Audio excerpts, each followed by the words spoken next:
Olá pessoal, sejam bem-vindos nesse resumo da última aula que tivemos na semana passada e vamos nos preparar agora ainda melhor para a prova, para as atividades. Esse é o objetivo desses resumos, deixar vocês cada vez melhores preparados, ainda mais para as atividades, para as provas ou para qualquer desafio que vier aparecer aí no seu dia onde você precise usar um pouco mais o seu raciocínio lógico. Então vocês já devem estar agora vendo na tela de vocês o slide de abertura desse nosso resumo. O que foi que nós conversamos nessa última aula que a gente teve? Eu apresentei para vocês que além da estrutura dos silogismos, ou seja, da gente poder olhar e enxergar se um argumento ele está bem estruturado para poder chegar numa conclusão, eu também mostrei para vocês 8 regras que são imprescindíveis que qualquer tipo de argumento para ser um silogismo, precisa obedecer, tá?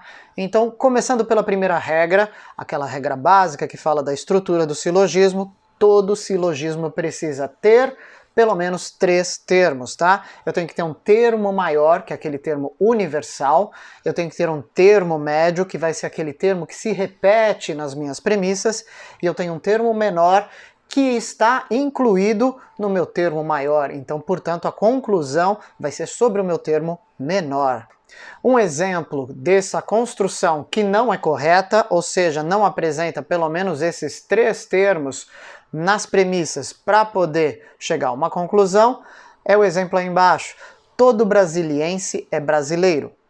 Todo parisiense é francês. Logo, então você veja que nessas 2 premissas foram adicionados mais do que aqueles 3 termos. Foram adicionados aí 4 termos. Brasiliense, brasileiro, parisiense, francês.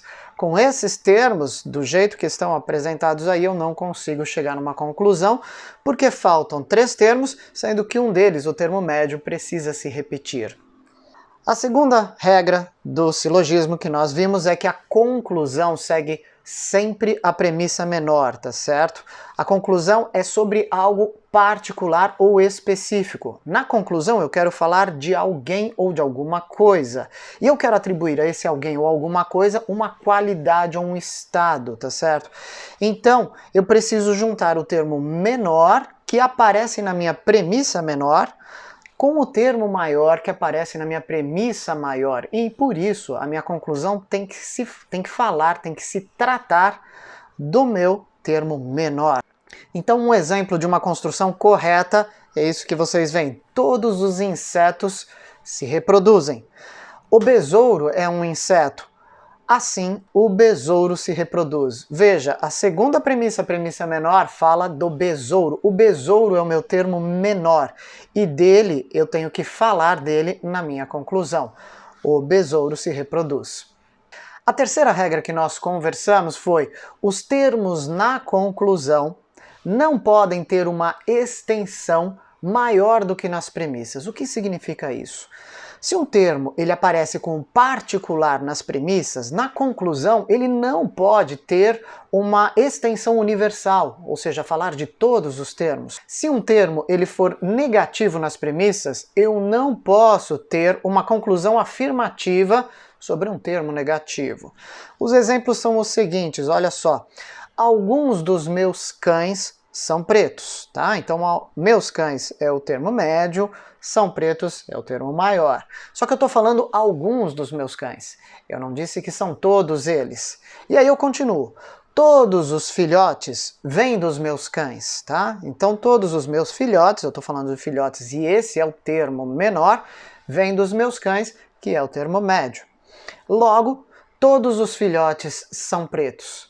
Eu não posso ter essa conclusão porque veja que a conclusão fala de todos os filhotes e aí então eu estou atribuindo uma extensão, uma amplitude maior do meu conjunto de filhotes, sendo que nas premissas eu não tive essa amplitude, eu disse alguns dos meus cães, ou seja, eu não disse todos. A construção seria correta se eu dissesse: todos os meus cães são pretos. Todos os filhotes vêm dos meus cães. Logo, todos os filhotes são pretos. Tá? Essa seria a forma correta, porque aí eu tenho uma conclusão com uma extensão universal a partir de premissas que também têm uma extensão universal. Se por acaso, na minha segunda premissa, eu dissesse, todos os meus cães são pretos, alguns dos meus filhotes vêm dos meus cães, logo todos os filhotes são pretos, também estaria errado. Por quê? Porque a minha segunda premissa tem ali um termo mais restrito, mais particular, e eu quero uma conclusão que seja um termo universal, e não é possível isso, tá? A quarta regra do silogismo é: o termo médio precisa ser universal ao menos alguma vez, tá? Vamos entender através desse exemplo aqui. Olha só, eu construí aí esses silogismos. Alguns sambistas tocam pandeiro. Zé é um sambista, logo Zé toca pandeiro. Essa conclusão não está correta, por quê? Porque, de novo, o termo médio apareceu como sendo alguns sambistas e não todos. Eu preciso que o termo médio seja universal ao menos uma vez. E o termo médio precisa ser universal na minha primeira premissa, tá? Ali eu deveria ter todos os sambistas tocam pandeiro. Aí então, se Zé é um sambista, ele então toca pandeiro. Aí seria um silogismo correto. Mas do jeito que está aí, não é um silogismo correto, porque o termo médio não é universal na primeira premissa. A quinta regra que nós conversamos é a seguinte: de duas premissas particulares, eu não posso concluir nada, tá certo? E essa ideia vai ficar mais clara com esse exemplo agora a seguir. Veja só, a maioria dos brasileiros jogam futebol. Mário é um brasileiro, logo Mário joga futebol. Não posso chegar numa conclusão, por quê? Porque a minha primeira premissa me diz: a maioria dos brasileiros joga futebol. Mesmo sendo a maioria, a maior parte, ainda assim não é universal, ou seja, não são todos os brasileiros. E pela minha premissa de baixo também ser uma premissa particular, Mário é um brasileiro, ou seja, eu estou falando de uma única pessoa, de um único indivíduo, então eu não posso ter essa conclusão de que Mário necessariamente joga futebol, pois apesar de ser a minoria, ele pode fazer parte daqueles brasileiros que não jogam futebol. Então a forma correta seria: todos os brasileiros jogam futebol, sem exceção. Mário é um brasileiro, logo ele joga futebol. Aí estaria correto, tá? Então, de duas premissas particulares, não é possível concluir nada. A sexta regra é o seguinte: o termo médio não pode aparecer na conclusão. Isso a gente já falou que faz parte da estrutura de você montar corretamente um silogismo. O termo médio deve aparecer repetido somente nas premissas, não na conclusão. Se ele for repetido na conclusão, na verdade, nada de novo vai ser dito, vai ser acrescentado. Então veja, por exemplo, qualquer droga é prejudicial. Todo licor é uma droga. Dessa forma, uma droga ela é prejudicial. De novo, eu repeti o termo médio na minha conclusão, que seria a palavra droga, e sobre ela eu não estou tirando nenhuma conclusão, pois afinal de contas eu já afirmei que droga ela era prejudicial na primeira premissa. Então o termo médio não pode se repetir na conclusão. A sétima regra é excelente também para nos ajudar a excluir qualquer tipo de argumento que não possa ser tirado da maneira dedutiva, tá? Ou seja, não pode ser uma argumentação perfeita, um silogismo. De duas premissas negativas, eu não posso concluir nada. Então veja o seguinte exemplo: não houve chuva no mês passado. Chuva, não haver chuva, é o meu termo maior. O mês passado é o meu termo médio. Depois, na segunda premissa, eu digo: não estamos mais no mês passado. Então eu estou falando de nós, que são o termo menor, não estamos mais no mês passado, que é o termo médio. E aí a conclusão diz: logo, teremos mais chuva daqui para frente. De novo, as minhas premissas são negativas. Eu neguei que houve chuva no mês passado, eu nego que estamos no mês passado e, portanto, eu não posso tirar uma conclusão a partir disso que teremos mais chuva daqui para frente. E a última regra, que é extremamente valiosa também para a gente poder excluir alguns argumentos que chegam até nós por pessoas ou então pelas diferentes formas de comunicação que temos hoje, é o seguinte: de duas premissas afirmativas, eu não posso tirar uma conclusão negativa. Veja o seguinte exemplo: Qualquer pessoa quer ser feliz. Maria é uma pessoa, logo ela não quer ser feliz. É claro que esse tipo de argumentação já nos soa estranho, já nos parece estranha, tá certo? Mas o importante é que ela viola realmente essa regra do silogismo. Você tem duas premissas afirmativas e você está chegando numa conclusão negativa. Isso não é possível fazer, tá? Qualquer pessoa quer ser feliz, Maria é uma pessoa, logo ela não quer ser feliz. Então guardem isso daí com vocês, de duas premissas afirmativas eu não posso ter uma conclusão negativa. Essas regras são extremamente úteis, até para a gente já verificar quando um argumento viola uma dessas regras, a gente já sabe que uma conclusão não pode ser tirada da forma com que essas premissas nos foram apresentadas, tá? Se vocês querem também montar um argumento, cuidado para que as premissas de vocês não sejam escritas, colocadas de uma forma que você vai invalidar a sua própria conclusão. E todas essas regras do silogismo que nós conversamos antes, elas existem porque existem leis formais que dão base, que dão fundamento para o raciocínio lógico. E aí eu apresentei também para vocês essas leis formais do pensamento. A primeira delas é chamada de princípio da identidade. Basicamente, toda coisa é o que é. Como eu dei de exemplo para vocês, a cor amarela, ela é a cor amarela. Ela pode ser outra cor? Não, ela é a cor amarela. Então aqui, resumidamente, uma proposição é verdadeira, ela é uma proposição verdadeira. E uma proposição falsa é falsa. Elas podem ser outras coisas? Não, elas são o que elas são e já foram estabelecidas. O segundo princípio é o princípio da não contradição. E assim como eu dei de exemplo em aula, a cor amarela ela pode ser amarela e azul ao mesmo tempo? Não, não faz sentido. A cor azul é a cor azul, a cor amarela é a cor amarela. E desse modo o princípio da não contradição é que uma proposição, se ela é verdadeira, ela não pode ser falsa ao mesmo tempo. Ela não pode ser duas coisas ao mesmo tempo. E a terceira lei formal do pensamento é chamada de princípio do terceiro excluído. Significa que não temos uma terceira possibilidade quando nós avaliamos uma proposição ser verdadeira ou falsa. Ou seja, uma proposição ou será verdadeira ou será falsa. Não existe uma terceira possibilidade. Ela não pode ser tipo falsa, tipo verdadeira. Não, não existe isso. Ou ela é verdadeira ou ela é falsa. Então, para que a nossa análise sobre raciocínio lógico funcione, as regras precisam ser claras. Não pode haver uma zona cinzenta onde algo pode ser quase verdadeiro, quase falso. Ou algo é verdadeiro ou algo é falso. Não existe uma terceira possibilidade para isso, ok? E então eu comentei com vocês que nós estamos falando de proposições. E proposições são quaisquer afirmações, frases que eu tenho sobre alguma coisa, um sujeito, e eu estou atribuindo a ele um predicado, na qual dentro dessas proposições eu consigo atribuir ou consigo imaginar que elas tenham um valor lógico, verdadeiro ou falso. Todo tipo de proposição ou de sentença da qual eu não posso atribuir ou pensar num tipo de valor lógico, verdadeiro ou falso, ela não é uma proposição. Então, alguns exemplos do que não podem ser proposições.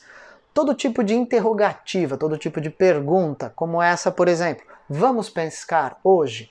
Eu não consigo pensar que essa frase possa ser verdadeira ou falsa em termos de valores lógicos. Então ela não é uma proposição. Todo tipo também de frase imperativa, de ordem, de comando, não é uma proposição. Menino, não mexa aí, não é uma proposição. Maravilhoso essa sobremesa. Uma frase que representa uma interjeição como essa não é uma proposição, tá? Porque eu também não consigo atribuir um valor de verdadeiro ou lógico para isso. E um quarto exemplo é: sua idade multiplicada por R$5 é o seu prêmio. Essa frase eu não consigo atribuir um valor de verdadeiro ou falso. Por quê? Porque eu não sei quanto é a sua idade. Eu preciso definir a idade de quem eu estou falando para saber se esta frase tem um valor lógico verdadeiro ou falso. Então isso é o que nós chamamos de proposição de valor aberto. Ainda vamos definir se ela será verdadeira ou falsa, assim que tivermos mais informações sobre a idade de quem nós estamos falando. Apenas do jeito que essa frase está, ela não é uma proposição, ok? Continuando, a gente falou também que assim que eu vejo uma proposição num argumento, eu já consigo bater os olhos e classificar a proposição de duas formas. Eu consigo dizer se ela é uma proposição do tipo universal ou particular. Para ser universal, uma proposição precisa ter o termo todos ou nenhum, ou quaisquer termos semelhantes que afirmem isso. Todos, qualquer pessoa, qualquer objeto, qualquer elemento, tá certo? Nenhum objeto, jamais foi visto, nunca se verificou. Todos esses termos têm um significado universal, ou seja, não existe uma exceção. E já outros termos que significam proposições particulares.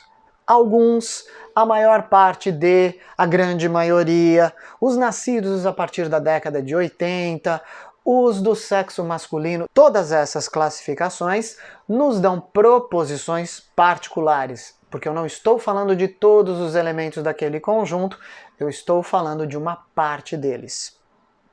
Em seguida, eu também consigo verificar dentro de proposições universais ou dentro de proposições particulares se elas são afirmativas ou negativas. Se elas forem afirmativas, eu estou atribuindo uma qualidade, um estado para aqueles sujeitos. Então, todos são alguma coisa, todas as pessoas fazem isso, todos os elementos estão num determinado lugar.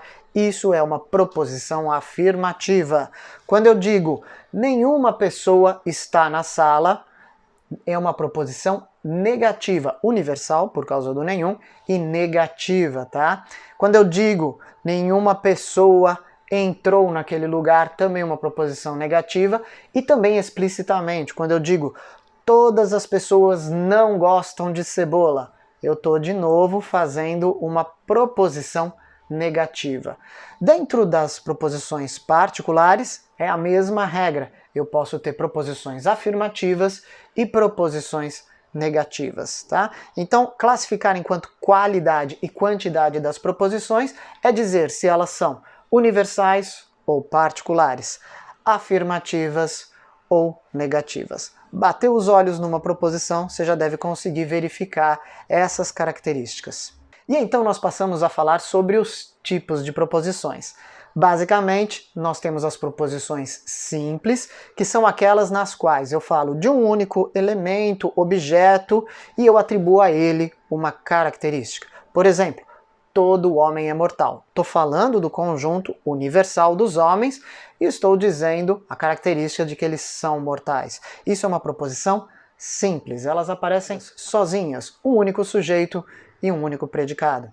Outro exemplo, o novo Papa é argentino, tá? Eu estou falando agora de um único indivíduo e eu estou atribuindo a ele uma característica. Essas são as proposições simples. As proposições compostas são formadas pela junção com proposições simples. Nos exemplos agora abaixo, João é médico e Pedro é dentista. Veja que eu estou juntando duas proposições simples. João é médico, Pedro é dentista. Eu junto essas duas proposições com o que nós chamamos de conectivo, o conectivo e nesse caso. No exemplo de baixo, Maria vai ao cinema ou Paulo vai ao circo. As duas proposições simples, Maria vai ao cinema e Paulo vai ao circo, foram juntadas numa proposição composta só com o conectivo ou. Outro exemplo, ou Luiz é baiano ou é paulista. Eu também estou juntando, apesar de ser um único sujeito, duas proposições simples. Luiz é baiano, Luiz é paulista, e eu estou juntando essas duas com o conectivo ou. Próximo exemplo, se chover amanhã, então não irei à praia. Eu estou juntando a proposição simples de chover amanhã com a proposição simples de ir à praia. Eu irei à praia. E eu junto isso com o conectivo se chover amanhã, então não irei à praia. É uma proposição composta. E o último exemplo, comprarei uma mansão se e somente se eu ganhar na loteria. Então esses são exemplos de proposições compostas que são formadas a partir da junção de proposições simples, tá? Para falarmos de lógica simbólica, ou seja, para começarmos a entrar em mais detalhes de análises de proposições e seus valores lógicos, a gente primeiro atribui letras proposicionais para aquelas proposições. O intuito disso é facilitar o raciocínio, justamente acompanharmos como que uma proposição, se juntando com outras proposições, vai transformar o valor lógico de alguma conclusão ou de uma proposição composta. A regra é a seguinte: para proposições simples, eu atribuo a elas letras proposicionais minúsculas. O que são letras proposicionais? São apelidos, como se fossem pequenos apelidos que eu atribuo às proposições, para eu não ter de ficar repetindo essas proposições por extenso toda vez que eu estou fazendo uma avaliação de um raciocínio lógico ou de uma argumentação. Exemplo, a letra P minúscula, neste caso, está simbolizando a proposição simples. Luísa é morena. Então toda vez, durante as minhas análises, que eu encontrar Luísa é morena, eu vou substituir isso pela letra P e vou aí fazer as minhas avaliações, as minhas análises, como a gente vai ver depois, mais para frente no nosso curso. A letra Q minúscula está significando a frase Paulo é atleta. Toda vez que aparecer ali ao longo da lógica simbólica a letra Q minúscula, eu sei que aquela letra se refere àquela proposição simples Paulo é atleta. A letra R minúscula, por exemplo, o número 2 é par. Ela é o apelido dessa proposição simples, o número 2 é par. E o último exemplo, a letra S. 2 vezes 2 é igual a 4, simboliza essa proposição. A letra R simboliza a proposição 2 vezes 2 é igual a 4. Repare que a gente pode utilizar qualquer letra do alfabeto. É comum, é normal começarmos as avaliações pelas letras P, Q, R, S, mas você pode atribuir qualquer letra do alfabeto que você quiser, desde que ela seja uma letra minúscula para as proposições simples. E no caso das proposições compostas, a gente atribui letras maiúsculas. Por isso que para as proposições simples nós precisamos de letras minúsculas, porque as letras maiúsculas ficarão destinadas para as proposições compostas. Então nesses exemplos agora, P maiúsculo significa Luísa não é morena. E por que Luísa não é morena é uma proposição composta?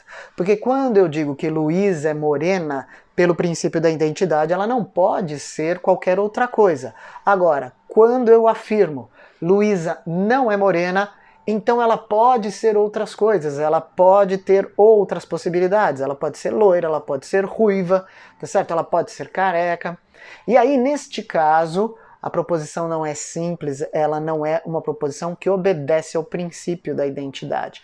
Então, nesse caso, o não, a negativa de uma proposição simples, é sempre uma proposição composta. No exemplo de baixo, a letra Q maiúscula simboliza a junção de outras duas proposições. Luísa é morena e Paulo é atleta. Lembre-se do slide anterior que Luísa é morena significa a letra minúscula P e Paulo é atleta significa a letra minúscula Q. Quando eu junto essas duas com o meu conectivo E, eu fico com a letra maiúscula Q. Ah, Kiko, poderia ter ficado com a letra maiúscula P? Poderia. Poderia ter ficado com uma outra letra do alfabeto maiúscula? Também poderia. O que importa é que a letra maiúscula simboliza essa proposição composta. Outro exemplo. Luísa é morena ou Paulo é atleta, tá certo? Letra maiúscula R. Se a Lua é satélite da Terra, então a Lua é branca. Essa tem a letra maiúscula S. E o número 2 é par se e somente se 2 vezes 2 é igual a 4, letra maiúscula T. Então toda proposição composta, ela é simbolizada pela sua letra maiúscula, por uma letra maiúscula. E como nós formamos as proposições compostas? Através dos conectivos lógicos. A função dos conectivos lógicos é juntar duas proposições simples em uma única proposição. E quais são os 5 tipos mais comuns de conectivos lógicos que vão aparecer? São esses: não, e, ou, se, então, e se e somente se. Esses são os conectivos e eles têm símbolos para serem representados quando a gente vai fazer aquela análise simbólica, tá, das proposições. Quais são os símbolos típicos do conectivo não?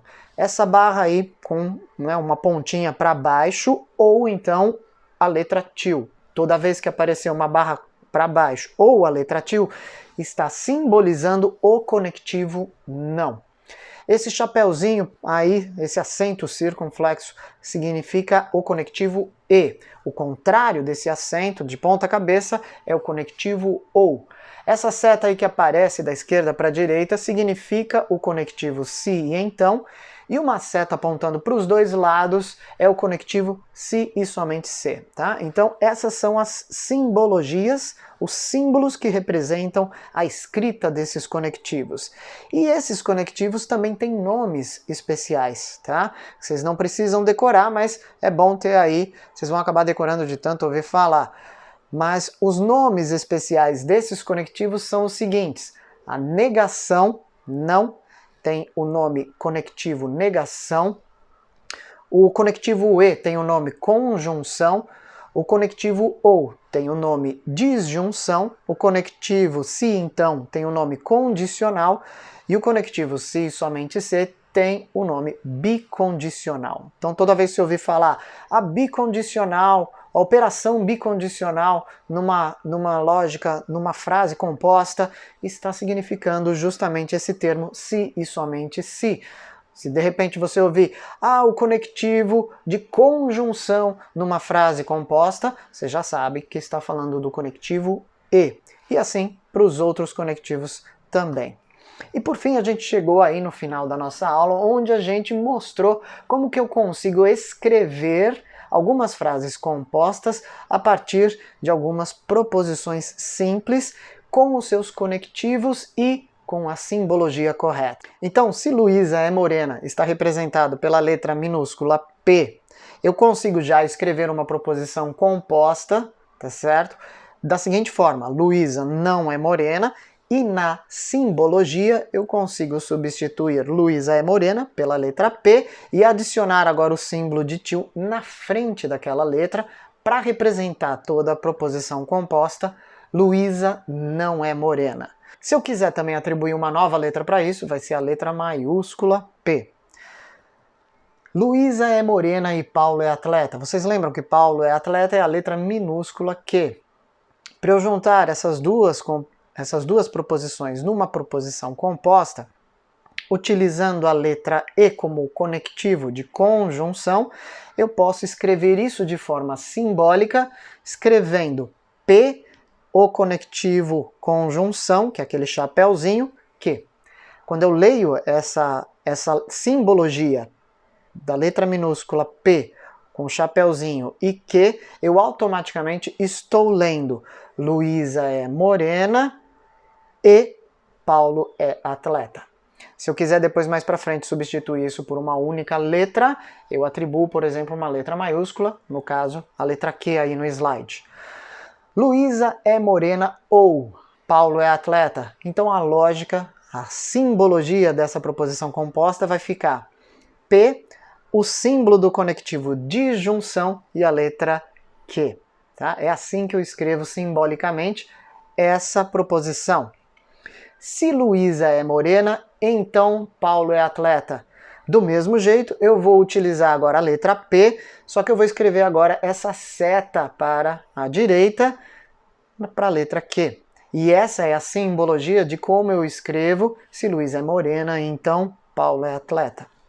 E por fim, último exemplo, Luísa é morena se e somente se Paulo é atleta, tem a simbologia, a escrita simbólica de P, a seta para os dois lados agora e a letra Q, tá? Então essa é a forma como eu pego proposições simples, atribuo letras proposicionais para elas e depois eu crio ou represento proposições compostas a partir da junção dessas proposições simples com os conectivos lógicos. E escrevo a simbologia disso através tanto das letras minúsculas que eu atribuí às proposições, quanto também os símbolos dos conectivos para representar as proposições compostas.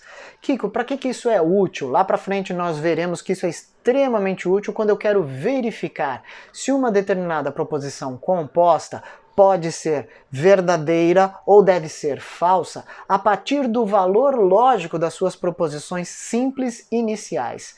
Então isso lá para frente será extremamente útil que saibamos verificar como fica o valor lógico de proposições simples quando elas estão sendo organizadas, juntadas em proposições compostas e qual será o valor lógico dessas proposições compostas, verdadeiro ou falso, tá certo?